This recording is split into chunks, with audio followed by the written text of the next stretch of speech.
नमस्कार, ITI skills park में आप सभी का स्वागत है। आज हम बात करेंगे एक ऐसे विषय की जिसके बिना प्लम्बिंग प्रणाली की यानी पाइपिंग सिस्टम की हम कल्पना भी नहीं कर सकते। आज हम बात करेंगे पाइप फिटिंग्स की। आज का जो हमारा लेक्चर है उसमें हम जान पाएंगे कि पाइप उपसाधन यानी पाइप फिटिंग क्या होते हैं, पाइप उपसाधन किस काम आते हैं, पाइप उपसाधन किस सामग्री से बने होते हैं और विभिन्न प्रकार के पाइप फिटिंग्स कौन कौन सी होती हैं।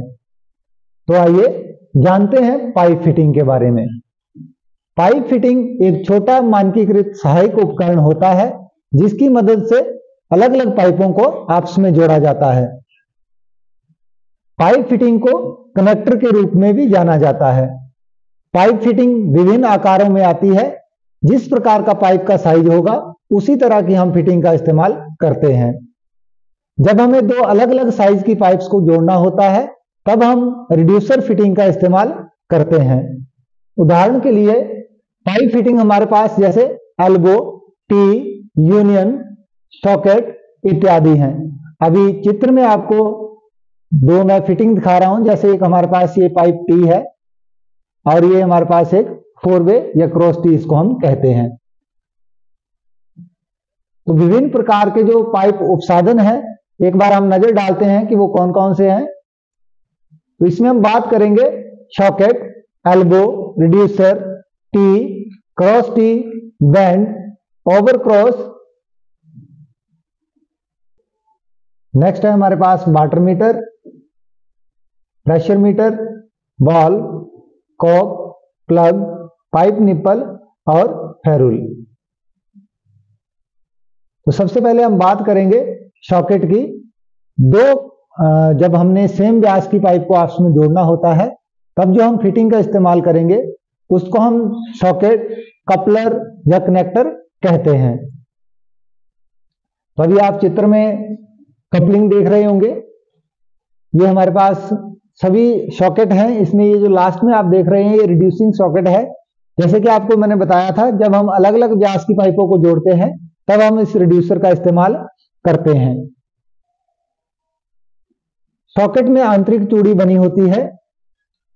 अगर सॉकेट के दोनों किनारों पर अलग अलग व्यास हो तो उसे रिड्यूसर कहते हैं, जैसे कि ये इस फिटिंग में आपको दिखाया जा रहा है। अभी नेक्स्ट है हमारे पास एल्बो। एल्बो एक घुमावदार फिटिंग है जो पाइप की दिशा को 45 डिग्री या 90 डिग्री तक बदल सकती है। दोनों सिरों पर समान आकार के कनेक्शन वाली एल्बो को इक्वल एल्बो कहते हैं। अलग अलग आकार वाली एल्बो को रिड्यूसिंग एल्बो कहते हैं। तो अभी चित्र में आपको ये 3 तरह के एल्बो दिखाई दे रहे हैं, जिसमें ये है हमारे पास 90 डिग्री एल्बो, ये हमारे पास 45 डिग्री एल्बो है और ये हमारे पास रिड्यूस्ड एल्बो है। अब हम नेक्स्ट बात करते हैं टी की। तो टी एक फिटिंग जो पाइप को समकोण पर शाखा बनाती है। जब भी हमने ब्रांच लाइन ले जानी होती है मेन लाइन से तब हम टी का इस्तेमाल करते हैं। तो अभी चित्र में आपको एक टी दिखाई दे रही है जिसको हम इक्वल टी कहते हैं। तीनों छोरों पर समान आकार के कनेक्शन वाली टी को इक्वल टी कहते हैं। इसके ये 1, 2 और 3 तीनों छोरों पर एक समान व्यास होगा। और एक और आप टी देख रहे हैं, इसमें आप देख रहे हैं कि 2 जो छोर हैं इसके बड़े हैं और ये तीसरा छोर जो है इसका स्मॉल है। इसको हम रिड्यूसिंग टी या अनइक्वल टी कहते हैं। नेक्स्ट है हमारे पास 4 वे। इसको हम क्रॉस टी भी कहते हैं। जिस टी के 4 छोर हों उसे 4 वे कहते हैं। इसका इस्तेमाल 4 पाइपों को जोड़ने के लिए करते हैं। चित्र में आप एक 4 वे टी देख रहे हैं। अभी नेक्स्ट है हमारे पास बैंड। तो यह भी एल्बो की तरह होता है। इसमें फर्क क्या है कि इसमें बाहरी चूड़ी बनी होती है। जैसे आपने एल्बो देखा था, एल्बो में आंतरिक चूड़ी थी, तो ये जो हमारे पास बैंड है इसमें हमने बाहरी चूड़ी बनाई होती है। नेक्स्ट है हमारे पास यूनियन। यूनियन पाइप को जोड़ने के लिए उपयोग किया जाने वाला उपकरण है। यूनियन का उपयोग करने से पाइपों को रख रखाव के लिए खोलना आसान हो जाता है। यूनियन के 3 भाग होते हैं। इन्हें रिसाव मुक्त करने के लिए यूनियन में वाशर लगाई जाती है। तो अभी आप चित्र में एक यूनियन देख रहे हैं, ये इसका एक भाग, दो भाग और ये तीसरा भाग जिसके ऊपर नट लिखा गया है, इसको कहते हैं। अब नेक्स्ट है निप्पल। तो पाइप निप्पल पाइप का एक साधारण टुकड़ा होता है, यहाँ थोड़ा टेक्निकल एरर है, इसको टुकड़ा पढ़ेंगे हम। इसके दोनों छोर पर चूड़ी बनी होती है। इनकी लंबाई 30 सेंटीमीटर से कम होती है, यानी जो भी 30 सेंटीमीटर से कम लंबाई का पाइप होगा उसको हम निप्पल कहेंगे। इसको 3 श्रेणियों जैसे क्लोज निप्पल, शॉर्ट निप्पल और लॉन्ग निप्पल में विभाजित किया गया है। तो चित्र में आप एक निप्पल की डायग्राम देख रहे हैं। अभी हम नेक्स्ट बात करते हैं हेक्सा निप्पल की। जब निप्पल के दोनों छोरों की चूड़ियों के मध्य षटभुजाकार आकार बना हो तो वह निप्पल हेक्सा निप्पल कहलाता है। अभी चित्र में आपको एक हेक्सा निप्पल दिखाई दे रहा है। जब हम क्लोज निप्पल लगाते हैं तो उसमें पाइप रेंच का इस्तेमाल करना बहुत कठिन होता है, क्योंकि पाइप रेंच के जबड़े की चौड़ाई अधिक होती है। इसलिए जो हमारे पास हेक्सा निप्पल है, हम इसका इस्तेमाल करते हैं। इसमें छठभुज बनी होती है।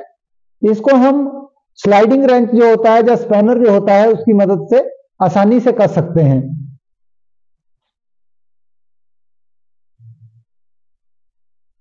अब हम नेक्स्ट बात करेंगे प्लग या कैप की। तो आप जानते हैं कि कई बार हमें ऐसी जगह पे काम करना पड़ता है जहां पे हमारी कोई पाइप फिटिंग अचानक से टूट जाती है और हमारे पास रिप्लेसमेंट नहीं होती, या फिर कई बार हम प्लम्बिंग का कार्य करते हुए पाइपलाइन के कनेक्शन किए बिना छोड़ देते हैं। तो हम पाइपों को खुला नहीं छोड़ सकते, क्योंकि उसमें कोई जीव घुस सकता है या कोई कचरा भी फंस सकता है। तो हमें उन पाइपों के एंड को बंद करना पड़ता है, जिसके लिए हम ये दोनों प्लग या कैप का इस्तेमाल करते हैं। तो आइए जानते हैं प्लग और कैप में अंतर क्या है। ये है हमारे पास प्लग, इसमें बाहरी चूड़ी बनी होती है। जब भी हमने किसी ऐसी फिटिंग में पाइपलाइन को बंद करना होता है जिसमें आंतरिक चूड़ी, जैसे हमारे सॉकेट लगा है या एल्बो लगा है जहां पे हमने नलके लगाने हैं, तो उस जगह हम इस प्लग का इस्तेमाल करते हैं। कई बार हमें प्लेन पाइप को बंद करना पड़ता है, उस जगह पे हम कैप का इस्तेमाल करते हैं। तो ये हमारे पास एक कैप है और ये हमारे पास प्लग है। हम ध्यान रखेंगे कि कैप में आंतरिक चूड़ी बनी होती है और प्लग में बाहरी चूड़ी बनी होती है। अभी नेक्स्ट हम बात करेंगे ऑफसेट की।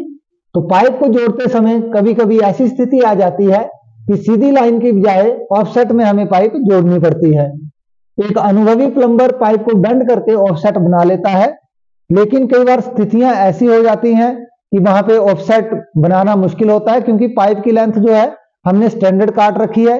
जब हमें ऑफसेट बनाना होता है तब हमें अतिरिक्त लेंथ की आवश्यकता पड़ती है जो हमारे पास नहीं होती। तो ऐसी स्थिति में हमें ऑफसेट लगाना पड़ता है। ये जो डायग्राम है ये ऑफसेट की है। इस तरह का आकार, ऑफसेट का मतलब होता है कि जो आपकी फिटिंग है उसकी सेंटर लाइन मैच नहीं करती, इस चीज को हम ऑफसेट कहते हैं। अभी नेक्स्ट है हमारे पास फ्लेंज। तो बड़े व्यास की पाइप को जोड़ने के लिए पाइपों पर फ्लेंज लगाए जाते हैं।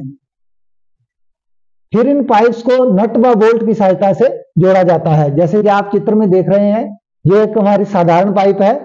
इसमें आपको एक ब्राउन कलर का ब्राउन कलर दिख रहा है, ये हमारी फ्लेंज है। इसको हमने पाइप के साथ वेल्ड किया हुआ है। और फिर जैसे हमारी एक पाइप और ये दूसरी पाइप 1, 2, इनको आप यहां देख रहे हैं नट बोल्ट की मदद से आपस में जोड़ा जाता है। तो ये पार्ट जो है इसको हम फ्लेंज कहते हैं। अभी नेक्स्ट है हमारे पास फेरूल। तो फेरूल घन मेटल से बना होता है। इसका इस्तेमाल जल आपूर्ति की मुख्य लाइन से घरेलू लाइन सेवा कनेक्शन ले जाने के लिए किया जाता है। जब भी हम डोमेस्टिक कनेक्शन करते हैं मेन लाइन से, तब फेरूल का इस्तेमाल किया जाता है। आपने घरेलू कनेक्शन में एक इस तरह की फिटिंग अक्सर देखी होगी जो घन मेटल से बनी होती है, तो इसी को हम फेरूल कहते हैं। अभी नेक्स्ट है हमारे पास वाल्व। वाल्व एक मैकेनिकल फिटिंग है जिसे पाइप फिटिंग में इस्तेमाल किया जाता है। इन्हें पाइपलाइन के माध्यम से तरल प्रवाह को नियंत्रित करने के लिए डिजाइन किया गया है। इनकी मदद से हम प्रवाह को कम, ज्यादा या पूरी तरह से बंद कर सकते हैं। वाल्व कई प्रकार के होते हैं, जैसे ball valve, gate valve, check valve, globe valve, butterfly valve इत्यादि। अभी चित्र में आपको दो तरह के वाल्व दिखाऊंगा जैसे हमारे पास ये फर्स्ट वाल्व है, इसको हम गेट वाल्व कहेंगे, और ये जो हमारे पास सेकंड वाल्व है, इसको हम बॉल वाल्व कहेंगे। नेक्स्ट है हमारे पास वाटर मीटर। तो पानी का मीटर या जल मीटर पाइप से गुजरने वाले पानी की मात्रा को मापने वाला उपकरण है। जैसे जहां पे बिलिंग सिस्टम है, जहां पे पानी का हमें बिल का भुगतान करना पड़ता है, उन जगह पे हमें पानी की जो क्वांटिटी है उसको माप करना, उसको मेजर करना जरूरी होता है। तो पाइपलाइन में से जितना भी जल प्रवाहित हुआ है उसको मापने के लिए एक यंत्र लगाया जाता है, उसी यंत्र का नाम वाटर मीटर होता है। तो आप चित्र में एक वाटर मीटर देख रहे हैं।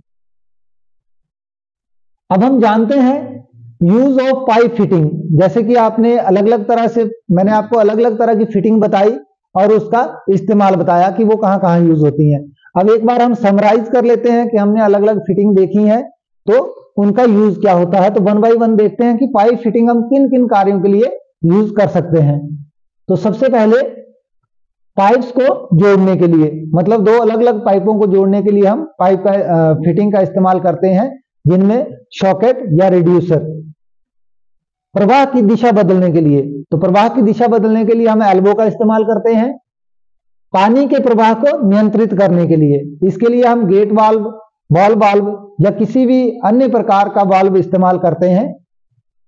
नेक्स्ट है ब्रांच लाइन ले जाने के लिए। जैसे कि अभी हमने पढ़ा था कि टी एक हमारा ऐसा फिटिंग है जिसकी मदद से हम मेन लाइन से ब्रांच लाइन ले जा सकते हैं। नेक्स्ट है हमारे पाइप लाइन का व्यास बदलने के लिए। जब हमने दो अलग अलग व्यास की पाइप्स को आपस में जोड़ना होता है तब हम रिड्यूसर का इस्तेमाल करते हैं। हमारे पास नेक्स्ट है प्रवाहित होने वाले पदार्थ तक पहुंच बनाने के लिए। जो भी फ्लूइड आपकी पाइपलाइन से बह रहा है उस तक पहुंच बनाने के लिए हम ऐसी फिटिंग लगाएंगे जहां से हम उस फ्लूइड को बाहर निकाल सकें। फॉर एग्जांपल हम टैप, कॉक्स इत्यादि का इस्तेमाल करते हैं। नेक्स्ट है प्रवाहित होने वाले पदार्थ की मात्रा का पता लगाने के लिए। जैसे हमने अभी पढ़ा कि वाटर मीटर का इस्तेमाल करते हैं हम पानी की क्वांटिटी को मेजर करने के लिए, तो यहाँ पे वाटर मीटर का इस्तेमाल किया जाता है। अगर हम आसान से शब्दों में कहें तो पाइप फिटिंग प्लम्बिंग जो होती है, पाइप प्लम्बिंग या प्लम्बिंग सिस्टम, उसका महत्वपूर्ण हिस्सा होता है जो विभिन्न प्रकार के फिक्सचर को जोड़ने की अनुमति देता है। अगर साधारण से शब्दों में कहें तो पाइप फिटिंग के बिना प्लम्बिंग सिस्टम अधूरा है। तो आज की वीडियो में इतना ही। मिलते हैं नेक्स्ट वीडियो में। अगर आपको जानकारी अच्छी लगी हो तो चैनल को लाइक व शेयर जरूर करें, और अगर आप चैनल पे नए हैं तो चैनल को सब्सक्राइब कर दें। धन्यवाद।